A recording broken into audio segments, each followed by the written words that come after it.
Mi nombre es Marta Patricia Salazar Castillo y vamos a hablar sobre los fundamentos de imagen mamaria. Antes que nada, hay 3 métodos de diagnóstico en el cáncer de mama. Estos son mamografía, ultrasonido y resonancia magnética. Pero no se utilizan solo para el diagnóstico en la actualidad, sino que también nos permiten observar la extensión de la enfermedad y además la respuesta que está teniendo el tratamiento. La mamografía es utilizada para tamizaje en mujeres asintomáticas y para diagnóstico en caso de que existan hallazgos palpables. La de tamizaje debe iniciarse a partir de los 40 años en todas las mujeres asintomáticas, esto independiente de si tienen factores de riesgo o no, o 10 años antes de la edad del diagnóstico de cáncer de mama en algún familiar en primera línea que haya sido diagnosticado antes de los 50 años. De forma textual, tamizaje es un examen en mujeres sin clínica de cáncer mamario, sin exclusión de las mujeres con factores de riesgo, y que distingue a aquellas que tienen la enfermedad de las que no la tienen. Por lo tanto, la mamografía de tamizaje sirve para hacer una detección oportuna de cáncer de mama. La razón por la que se inicia a los 40 años es porque en el grupo de 40 a 49 años es cuando el tumor tiene más crecimiento, y entre mayor sea el tamaño del tumor, mayor es la malignidad. La mamografía tiene una sensibilidad y especificidad variable, dependiendo de la densidad mamaria.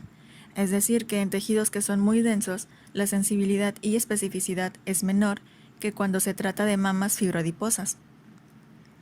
Se requieren de 2 proyecciones, que es cráneo-caudal y medio-lateral oblicua bilateral.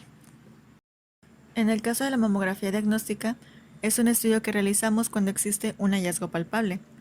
Realizamos las mismas proyecciones estándar que ya conocemos y también podemos realizar proyecciones adicionales, las cuales se utilizan para valorar mejor el hallazgo a estudiar.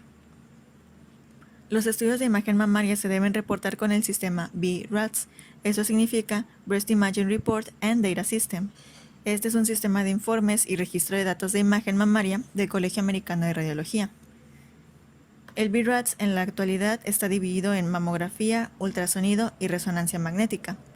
Para mamografía lo que valoramos son los nódulos en su morfología, que puede ser redondeada, ovalada, lobulada o irregular, márgenes que pueden ser circunscritos, microlobulados, ocultos, borrosos o espiculados, y la densidad, que pueden ser nódulos densos, isodensos o de baja densidad.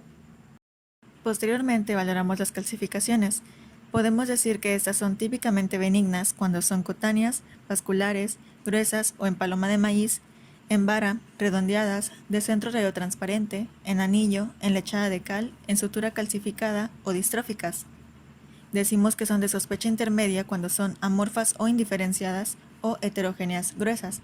Y finalmente, debemos pensar que son altamente sospechosas de malignidad si son pleomórficas finas, lineales finas o lineales ramificadas. También describimos las calcificaciones con respecto a su distribución. Estas son difusas o dispersas, de distribución regional, en acúmulo, lineal o segmentaria. Después pasamos a si hay distorsión de arquitectura o si están presentes características especiales como estructura tubular asimétrica, ganglios intramamarios, asimetría global o focal, retracción cutánea, retracción del pezón, engrosamiento cutáneo, engrosamiento trabecular, lesión cutánea o adenopatías axilares. Y por último, tenemos que reportar la composición tisular de la mama. Es grasa si menos de 25% es glandular, dispersa si 25 a 50% es glandular, heterogéneamente densa si 51 a 75% es glandular y densa si 75% es glandular. Tomando todo esto en cuenta, al estudio de imagen se le asigna una categoría del BRADS. En la categoría 0 se necesitan pruebas adicionales de imagen o revisar las mamografías previas para poder comparar. La categoría 1 es negativo. Ambas mamas son simétricas y no se observan nódulos, distorsiones de la arquitectura ni calcificaciones sospechosas, pero hay que mantener seguimiento. En la categoría 2 encontramos hallazgos benignos. Es una mamografía normal, pero aquí hemos encontrado un hallazgo que puede ser fibroadenomas calcificados o hialinizados, calcificaciones secretorias múltiples, lesiones que contienen grasa como quistes oleosos, lipomas, galactoceles y amartomas con densidad mixta. Todos estos tienen la característica de benignidad, pero aún así debemos mantener seguimiento también. En la categoría 3 son hallazgos probablemente benignos. Se sugiere efectuar un control a corto plazo. Aquí hay una posibilidad de 2% o menos que sea maligno, pero aún así queremos estar seguros. En la categoría 4 hay una sospecha de malignidad, por lo que debemos considerar realizar una biopsia y enviarla a patología.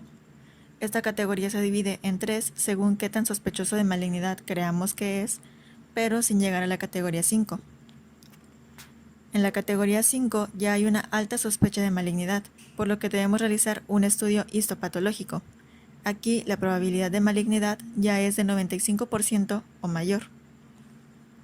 Al final está la categoría 6. En esa ya tenemos un diagnóstico de malignidad y por lo general son estudios de seguimiento en pacientes que ya están recibiendo tratamiento. Pasando al ultrasonido de mama, este es un estudio que no debe realizarse como método de tamizaje primario. Sin embargo, es barato, accesible y no expone a la paciente a radiación. Sus indicaciones son que haya un hallazgo palpable en menores de 40 años, pacientes embarazadas o pediátricas. Lo podemos utilizar también como complemento a la mamografía en casos como aumento de densidad mamaria, nódulos, distorsiones, acúmulos de microcalcificaciones mayores a 10 milímetros, siempre y cuando se utilicen transductores mayores a 12 MHz. Y también nos puede servir como guía de procedimientos de intervención, pero solamente cuando hemos encontrado un hallazgo por este método de imagen. Para reportar el ultrasonido de mama se utilizan las mismas categorías de BIRADS que en la mamografía. Sin embargo, aquí debemos describir ecotextura, orientación, márgenes, límites, patrón ecogénico, hallazgos acústicos posteriores, tejido circundante y calcificaciones. Pasando ya a la resonancia magnética de mama, este es un estudio con alta sensibilidad y de especificidad variable. Las indicaciones son carcinomas ya diagnosticados con biopsias percutáneas, ya que la resonancia magnética nos permite valorar la extensión del tumor, si es multifocal o multicéntrico. También algún tumor residual o de recurrencia, si queremos valorar la respuesta a quimioterapia neoadyuvante. En pacientes con alto riesgo, que son las portadoras de mutaciones en el gen BRCA1 y BRCA2.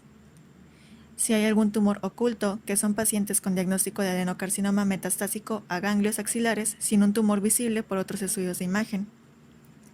Para valorar implantes mamarios y como guía de biopsia en lesiones que son identificadas solamente por la resonancia magnética de mama.